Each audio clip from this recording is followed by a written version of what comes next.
Hey, good morning, traders. Happy Monday, August 5th. This is actually a Canadian holiday, civic holiday, so the US is not um, currently on a holiday right now, so it's just us Canadians. However, it's nice to know that there's a holiday, no one's working here in Canada, and I'm still able to trade, so it's kind of fun.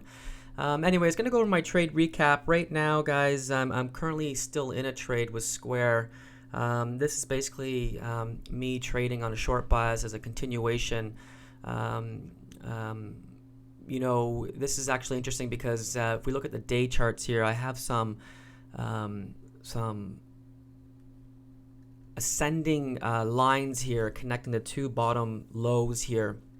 And you can see, if you look right in this area over here, we still have some room that we could technically push down, knowing that the SPY is completely down and it gapped down severely and it's still at a low. So I'm going to hold on to this trade for a little bit. You can see it over here bouncing in and out. I've already recouped, or I've already gained $187 out of this trade, and we're going to see if we can extract maybe another $100, $200 out of this one. So right now, you're going to see this number here under unrealized pop up and down. In the meantime, we'll keep an eye on it. I'm actually looking at the minute chart here, and you can see that this is actually in my favor. So it went up to the VWAP and it got pushed down with an engulf. That's called an engulfing candle, and you can see that it's continuing to push lower. So we might see a double bottom bounce here. So I might even take more profits should it come into the 64.83 zone. So this is going to be a very critical level for me. So I'll explain to you what I did here. Is the whole market, the entire morning, right from the bat, was absolutely volatile in every way, shape, and form. During these first 5 minutes, I was actually trading AMD, and I'll get to that trade in just a moment. But you'll see, I entered into this SQ after this massive volume of red candle. I was prepared to go short if it was going to break the previous candle low here. And let me just see here, because this is actually making potentially, I'm going to take some profits, actually not profits, but I'm going to take some of my risk off the table, so bear with me here. Cover half. And the reason being is it was not pushing through, making a new low here. So, matter of fact, I'm going to get right out of this trade. Not liking it, period.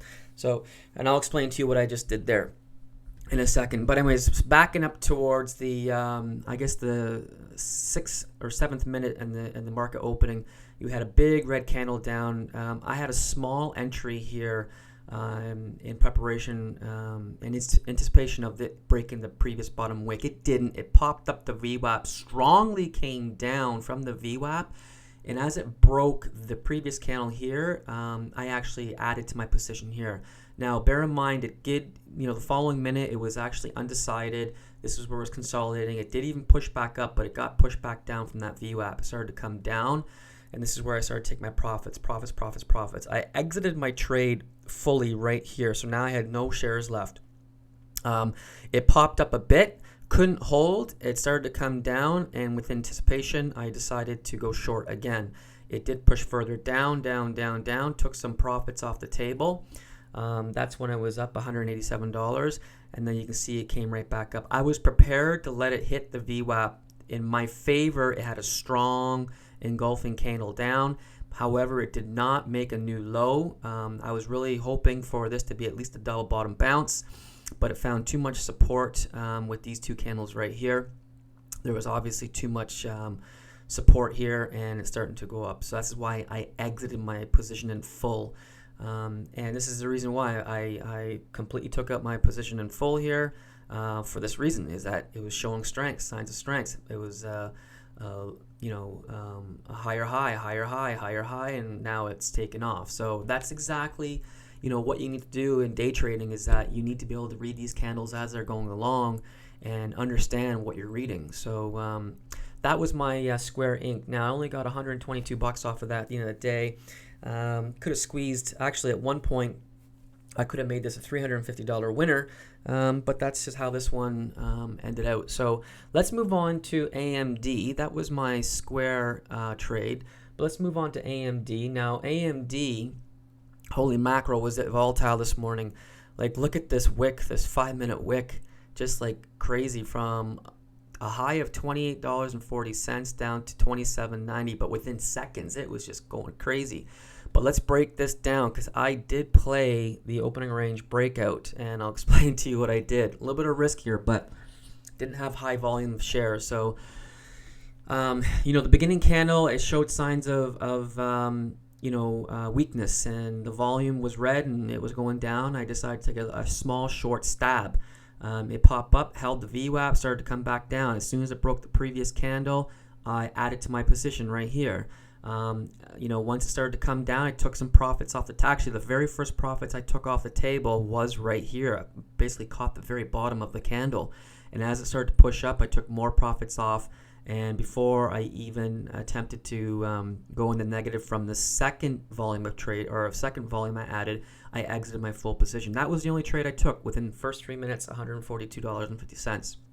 But once again, guys, this is almost like speed trading, and you have to be very careful what you're doing here, and you need to be prepared to get out of the position if it's not working for you.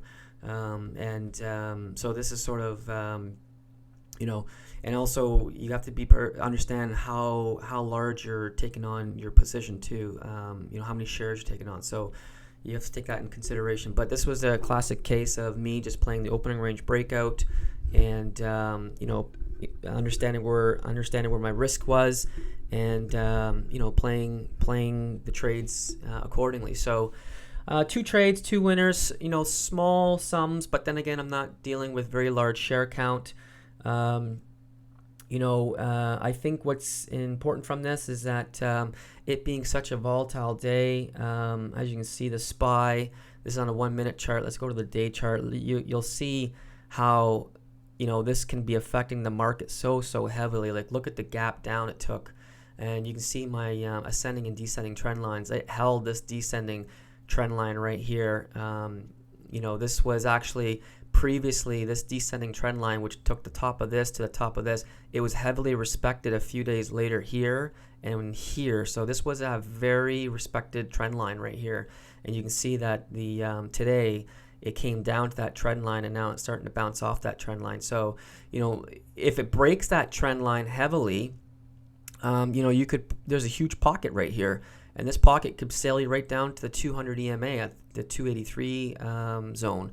So, I'm sure a lot of investors and traders are keeping an eye on this. This is a very powerful descending trend line right here. On the upside, I got a trend line on the upward here, an ascending trend line taking the 2 bottom peaks. Now, if this happens to push up above this ascending trend line, connecting these 2 items right here, these 2 bottom lows, you might start to see some good support and be on the rise again. So, this is where I do like drawing ascending and descending lines based on major pivot points. I think they come in play even as a day trader. You need to be able to respect these levels on a 1-minute and 5-minute time zone. That's the whole reason why trend lines are important. I'm not saying that they're a must for every day trader, because you can technically get away and day trade without trend lines on the day charts, but I use it as additional backup. I use it so I can understand if there is resistance or support coming into a trend line that may influence your risk factor, or how many shares you're putting on the table, or how long you're in trade. So something to consider anyways. Guys, it's just going on 10 o'clock. I'm done for the day. I am going to enjoy the rest of the civic holiday off and do some stuff. And I guess we'll connect tomorrow morning, and looking forward to another green day. So that's it for today. Happy holiday, everyone, and take care. All the best.